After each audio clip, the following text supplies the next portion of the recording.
The structure of the class, so they jump on the call. There's usually 4, 5, 6 families on a call with a teacher. We would take them through a little setting of an expectation so they know the point of this lesson is for the parent to learn something and not for your kid to stay engaged for the full 30-minute call. We know that they can't do that. So we teach them a strategy, sing a little hello song so the kids can have a social interaction. Parents would learn a strategy, and then we start asking reflective questions.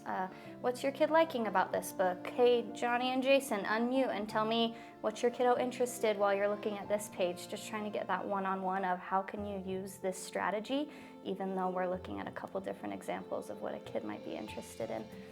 Everyone has the same book. We mail them the books in advance so they don't have to go buy it, which is also a cool perk because they get access to a lot of books that they maybe would never have seen or bought before.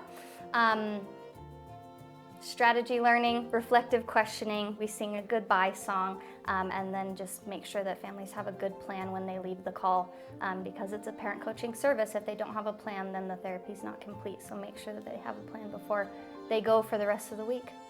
That's what it looks like. 30 minutes once a week, and we try really hard to always have it be a group setting so that they can have a social interaction with each other. We try to keep it around 5 or 6 kids.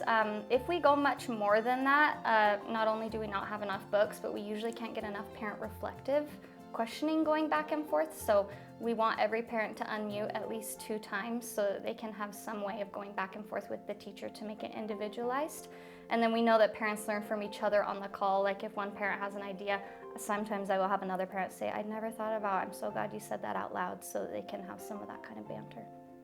We send them a return mailer, and they do like a month at a time. So we'll send them a month's worth. So it's usually 4 or 5 books, depending on how many weeks are in the month. Yeah, so we have 2 classes. We have a Wednesday class and a Friday class. So the Wednesday class always stays together because they all get the same set of books, and then Friday always stays together. We have 2 different teachers. One of them's an SLP, the other one's what we call communication specialist. So all of our teachers, both of our teachers, are trained on this class structure. So the way that we want to offer it so that the research really doesn't change. We're not looking at the teacher's abilities to teach the class, right? So some of the important themes that both of the teachers will use is going or shifting back and forth between their child modeling voice and their parent coaching voice. So I might have the book and I'm trying to engage the child on the Zoom call, or all the kids on the Zoom call. So I'm modeling whatever the strategy is. And then I'll switch over to my parent coaching voice and I'll say, so parents, if your kid didn't care about that or they didn't like that, here's what you could do instead. So I'm trying to really engage both at the same time.